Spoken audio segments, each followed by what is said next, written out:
حضرت عیسیٰ علیہ السلام کے نانا کا نام حضرت عمران تھا۔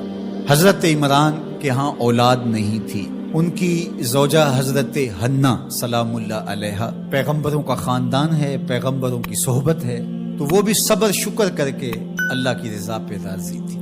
گھر کے صحن کے اندر دوپہر کے وقت چارپائی بچھائے ایک درخت کے نیچے قیلولہ کرنے لگی تو ایک منظر دیکھا کہ درخت پر ایک چڑیا نے گھونسلہ ڈالا ہوا تھا اور اس نے بچے دیے ہوئے تھے۔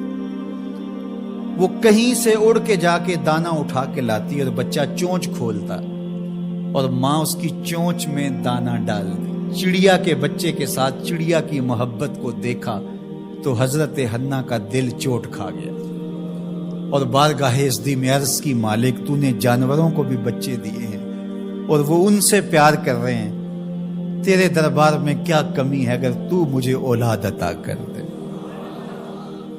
دل چوٹ کھا گیا، دل کی اتھاہ گہرائیوں سے دعا نکلی، عرش تک جا پہنچے۔ اللہ نے حضرت حنا کو کرم نوازیوں سے مولا مال کر دیا۔ حضرت حنا نے کہا، اے اللہ جو میرے وطن میں ہے میں تیرے گھر کے لیے اس کو وقف کر دی۔ جب ولادت کے لمحے آئے تو حضرت حنا زوجہ عمران نے بیٹی کو جنم دیا تو پریشان ہو گئی کہ مالک یہ تو بیٹی ہے، میں نے تو اس کو مسجد اقصی کے لیے وقف کیا ہے اور وہاں سارے مرد ہیں، ایک لڑکی جب جوان ہوگی تو اس کو وہاں کیسے چھوڑ سکوں، منت میری کیسے پوری ہوگی۔ بہت پریشان ہوئی منت کی تکمیل کا سوچ کے کہ مالک یہ تو بیٹی ہے۔ آواز آئی، پریشان ہونے کی ضرورت نہیں حنا، جو تو نے بیٹی جنم دی ہے ایسے تو بیٹے بھی نہیں ہوتے۔ اس بیٹی کا نام کیا رکھا گیا؟ مریم سلام اللہ علیہ۔ بیٹی جوان ہو گئی تو منت یاد آئی کہ اب اس کو بیت المقدس میں ہم نے وقف کرنا ہے۔ پریشانی ہوئی کہ اب 300 حجرے ہیں جن میں مرد ہی مرد ہیں، ایک تنہا عورت کیسے وہاں رہے گی؟ تو یہ سوچا کہ کوئی بوڑھا بزرگ ہو جس کی کفالت میں ان کو دیا جائے تو وہ ان کی دیکھ بھال کرے، ضروریات کو پورا کرے۔ تو بہت سارے لوگ اس سعادت کے لیے تیار ہو گئے۔ پھر قرعہ ڈالا گیا، قرعہ فال نکلا حضرت زکریا علیہ السلام کے نام۔ اللہ کے جلیل القدر پیغمبر اور رشتے میں خالو بھی لگتے تھے، کہا یہ سعادت میرے ذمہ رہی، اور چونکہ ان کے ہاں بھی اولاد نہیں تھی انہیں کہا ٹھیک ہے ہم اسے بیٹی بنا کے اس کا خیال رکھیں گے۔ حضرت زکریا علیہ السلام نے ایک حجرہ مختص کیا حضرت مریم کے لیے اور ان کی ضروریات کو پورا کرتے، کھانا دیتے۔ جب کہیں جانا ہوتا تو حجرے کو باہر سے تالا لگا کے چلے جاتے، افطار کے وقت یا رات کو گئے ہیں تو سحری کے وقت پھر آ جاتے۔ ایک دن حضرت زکریا علیہ السلام تالا لگا کے کہیں گئے کام، واپس آتے ہوئے دیر ہو گئی اور افطار کے لمحے گزر گئے، بہت پریشان ہوئے تو خیر سامان لے کے تیزی سے پہنچے اور آ کے دروازہ کھولا، وجد عندہا رزقا، تو دیکھا بے موسم پھل پڑے ہوئے ہیں۔ حیرت تو یہ تھی کہ پھل ہیں، دروازہ مقفل ہے، باہر سے کوئی اندر نہیں جا سکتا، اندر سے کوئی باہر نہیں آ سکتا، پھل کیسے آئے؟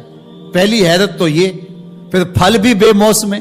قال یا مریم ان لک ھذا، اے مریم یہ کہاں سے آئے؟ قالت ہوا من عند اللہ، کہا یہ میرے اللہ کی طرف سے آئے، یہ مجھے میرے رب نے دیے ہیں۔ ان اللہ یرزق من یشاء بغیر حساب، وہ جس کو چاہتا ہے بغیر حساب کے عطا کرتا ہے، اس کے لیے کوئی مشکل نہیں ہے۔ جو ماں کے پیٹ میں بچے کو رزق دیتا ہے، انڈے میں چوزے کو رزق دیتا ہے، وہ حجرہ مریم میں مریم کو رزق نہیں دے سکتا؟ اب حضرت زکریا علیہ السلام کا ذکر آپ نے سنا کہ ان کے ہاں اولاد نہیں تھی، اور عمر کتنی ہو گئی تھی؟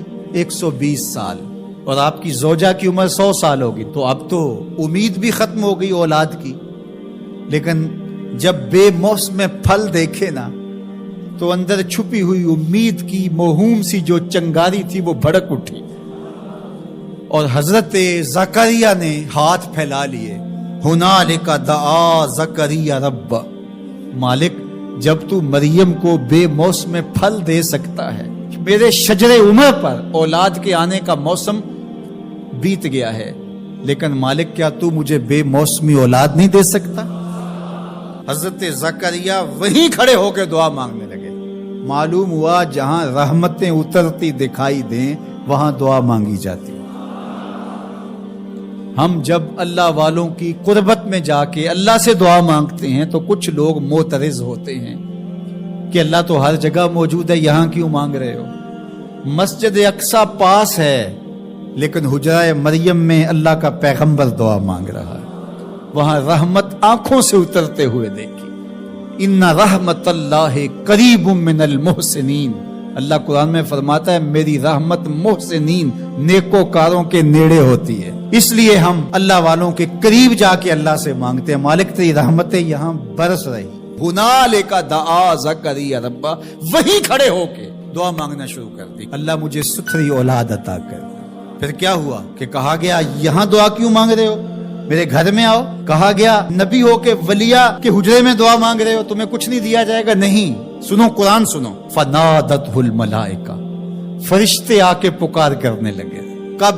وَهُوَ قَائِمٌ يُصَلِّي فِي الْمِحْرَابِ، وہ حجرے میں کھڑے ابھی دعائیں مانگ ہی رہے تھے، فرشتوں نے آ کے ندا دی کیا؟ ان اللہ یبشرک بیحییٰ، اے زکریا تمہیں مبارک ہو، ہم تمہیں یحییٰ عطا فرمائیں گے۔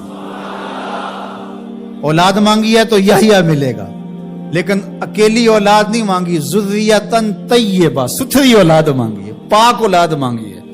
تو مصدقا بکلمۃ من اللہ وسیدا وحصورا ونبیا من الصالحین، جو بیٹا دینے والے ہیں وہ کلمت اللہ کی تصدیق کرنے والا ہوگا، سردار ہوگا، عورتوں سے الگ رہنے والا ہوگا اور پیغمبر ہوگا، صالحین سے نبی ہوگا، یہ شانوں کا مالک ہوگا، فوراً دعا قبول ہوگی۔ یہ ہے کرامت سیدہ مریم کے حجرے میں بے موسم پھلوں کا ملنا اور وہاں دعاؤں کا قبول ہونا۔